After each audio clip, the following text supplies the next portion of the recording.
Hi, welcome to 15 Minutes of Consulting Best Practices. My name is Maria Isabel Rios, and I'm joined by David A. Fields. Hi, David. I'm Isabel. Let's dive into questions. And so, Deidre, while you're pulling up the first question, if you're actually live with us today, do me a favor and post in the chat.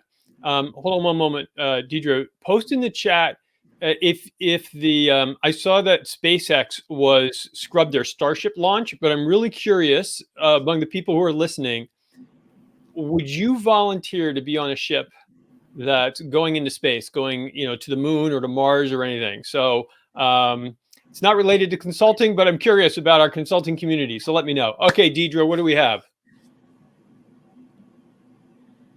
Okay, so from Ali submitted a question, and also please ask questions. All of these questions are submitted to us usually by email from consultants, and by all means, type into the chat. Ali asked, I lost a proposal due to, we will do this internally. And it's the third time in 2 months. What am I doing wrong? All right. Let's, Maria Isabel, do you want to tackle that? And by the way, Mike Ryan says he would go to the moon, yes, but not to Mars. Okay. Great man, Michael. All right. So, lost a proposal, internal staff is doing it. There's little folks can do at that point in time because it's already lost to internal staff. So you switch from a proposal kind of conversation back into connection.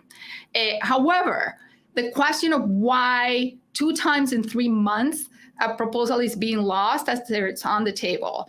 One of my guesses is that two questions in the context discussion are not being surfaced properly.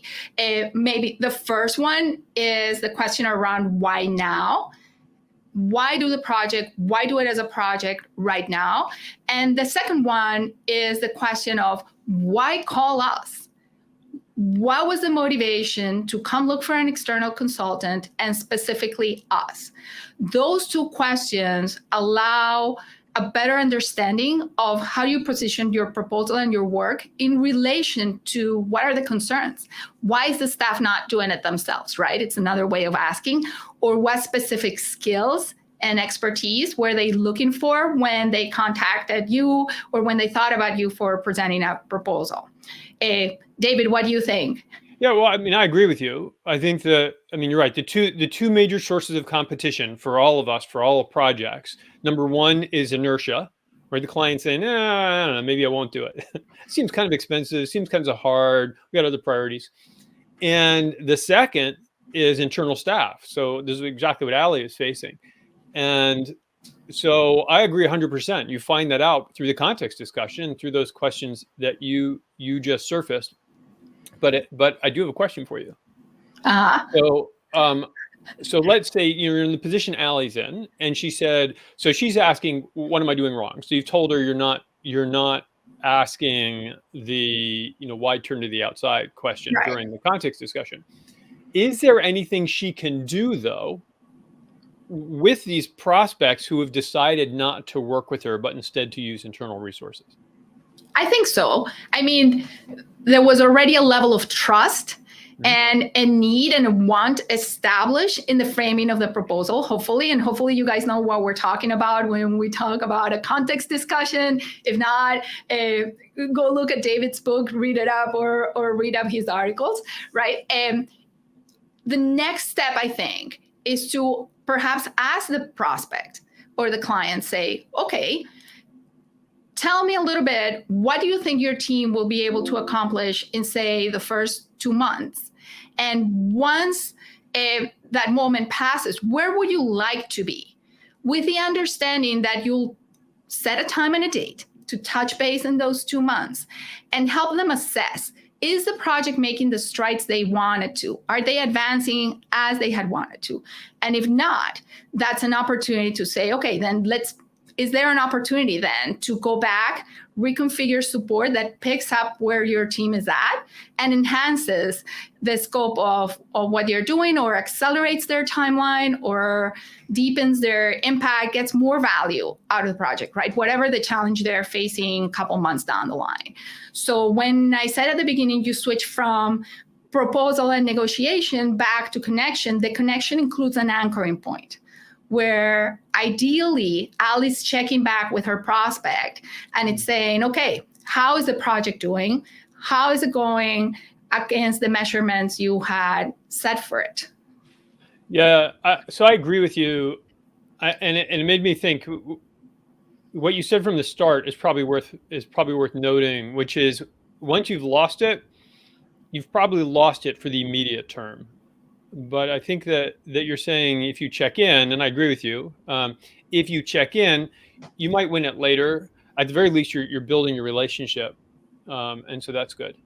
And Christy said she's not going to Mars. So we have 2 votes against Mars and one and a possibly to the moon. And if you're watching this in a replay, add your comment also. Would you be willing to go to Mars or not? And what about the moon? David is obviously interested. He's going to rethink his. I'm not going. Too old for that. All right, Deidre, let's do another question. So let's see, Robert. Robert says, I'm delivering on a project that I've greatly underpriced. Oops. Which I can only see now that I'm doing the work. Double oops. How do I adjust pricing? Okay. Or at the very minimum, how do I move to another price point with this same client? Got it. All right. Marisabel, this is going to be yours again because I happen to know this comes from a client that you're working with. Go ahead. Yeah, you're in a bind, right? So it depends, I think. Why is the proposal underpriced? Is it underpriced because the project has gone completely out of scope? Or is it underpriced because Robert miscalculated? The answers are very different. In either case, my suggestion would be go back to your client and say, look, in doing the work, it's become clear that I vastly underpriced the proposal. So you're setting up your future either way, right? You're being transparent. I'm charging you less than I should for this type of work because I miscalculated, because I didn't get my value right, right? Or because I miscalculated the complexity of the project. Say we are the ones who miscalculated. Most likely, we're going to have to bite the bullet. Client may say, too bad, right? You miscalculated. This is the commitment. Fair. On the other hand, give the client the opportunity to say, hey, I see it. I understand. I see the value. Let me help with some of it, right? I have a certain budget, or we can change the scope. Another alternative, say you got there because there was scope creep, right? Or because the complexity behind the curtain was much more than you were able to understand during your context discussions. Then it's time to sit with the client. The conversation goes a little bit different. You say, look, we underestimated how many groups we were going to have to work with, or the complexity of these analyses, or we thought the starting point was data that was usable, and it turns out it's not. Whatever got you there, right, into the underpricing. And you can either reprioritize whatever work you have left, or start thinking with your client. Do you expand the scope? Do you expand the fees to accommodate for all the stuff that came in discovery, or as you were doing the project that was not there at the beginning? What do you think, David? What would you say? I mean, I agree with you. I think you can always go back to the client and say, I made a mistake. And can we work this out in a way that's fair? And I agree that it depends whether you're the cause, whether you just miscalculated, or if something exogenous happened, wasn't your fault or the client's fault, or if it was the client's fault. Now, clearly, if the client is the cause of this, they've introduced something that's wasn't originally in scope. You're within your rights to go back. So here's the question. I don't think we'll do it this time because I want to stick with questions that people submitted. but we should address the question because it comes up a lot, which is how do I scope the project correctly? Because maybe Robert's challenge is it's really hard to figure out what scope is. So if you're in a situation where you don't know what the scope is, what should you do? And so, Deidre, let's note that even though it's coming from me, not directly from a client, let's do that next week. And folks who are listening, you can do a thumbs up or a thumbs down. But yeah, I agree with you. Should we jump on another one? Should we try to get one more? Let's do that. And Ted, Brussels sounds delightful. So safe travels tomorrow. Pick up some chocolate. All right. Deidre, the third question. Okay, this question is from Andrea. When I speak with one of my prospects, he has 10 priority projects requiring immediate support. Not one project comes up to move forward. How do I move this relationship into an actual project where the prospect hires us? How would you do that, David? That's pretty funny. Okay, so you've got a slightly dysfunctional prospect, not that unusual, right? Where they just, you run into these people, you run into executives and they've got so much going on. There's all this priority and they might even be interested in the project, which is what it sounds like here. But then when you try to move it forward, then they've got other priorities. And it's like they don't have their heads on straight enough to actually engage. And that can be a difficult kind of prospect to work with. So I have a couple thoughts on this. One, it goes back, I think, Maria Isabel, to what you had said initially, which is understanding for any given priority, why would they turn to the outside? So it sounds in this case like the consultant, again, just failed to ask that question. Do you need to turn to the outside, and do you want to turn to the outside for this priority? So having some discipline around that question, which has come up twice today, I think will be really helpful. The other thing that occurs to me that's sometimes an opportunity, especially with folks that are running around trying to do everything and failing, therefore, because they're trying to push too many initiatives or priorities at once, is you can sometimes say, look, you've got a million things going on and you're struggling to get any of them done. Here's a suggestion for you or a thought for you, and let me know what you think. You focus on priorities 1, 2, and 3. Those are your absolute top priorities for you and your organization, and you are built to deliver on those. You have the competency, the capabilities to deliver on those. Priorities 4, 5, 6, maybe 7, 8, 9, and 10, but at least 4, 5, and 6, those are also really high priority, but you can't get 6 done at a time. You focus on the first 3. Let us help you deliver the next 3. So we'll do the next 3 priorities. And that way, you as an organization or us collaboratively, collectively, we're moving much more forward and getting it done. And I've seen clients be very responsive to that approach. Yay, nay, what do you think, Maria Isabel? I like it. I think too many priorities is no priority at all, right? If you can't see and everything is flat, it means we're not clear on what the priorities are.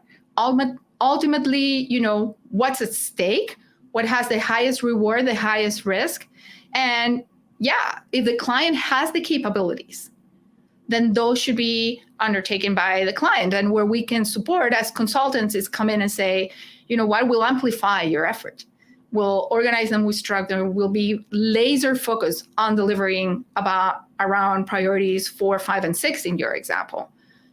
Yeah, I think it's always fair to go back to a prospect where you're struggling, which is the case here, and say, look, is there a way for us to play together or not? And try to bring it to a point. So that'd be my suggestion there. And holy cow, the 14 or 15 minutes passes really quickly. So for those of you who are listening either live or on replay, first of all, either way, we're glad you're here. If you're not connected with us, with Maria Isabel and with me on LinkedIn, please do connect. Deidre's displayed them down there. Likewise, if you don't see my weekly articles, by all means, subscribe. And Deidre's put in there how to subscribe. And of course, if you don't like the articles, you can post a comment on the article itself saying you don't like it. We're open to all of that. And, so go there. And the assurance is that David will get back to you. Exactly. With serious consideration. So, so comment away. And the third request is just that you submit questions. We're getting a lot of questions coming in, so don't be shy. Submit questions for this LinkedIn Live. So for next week, we'll have more questions. But either way, thank you for being here. For everyone that watches, have a fabulous week.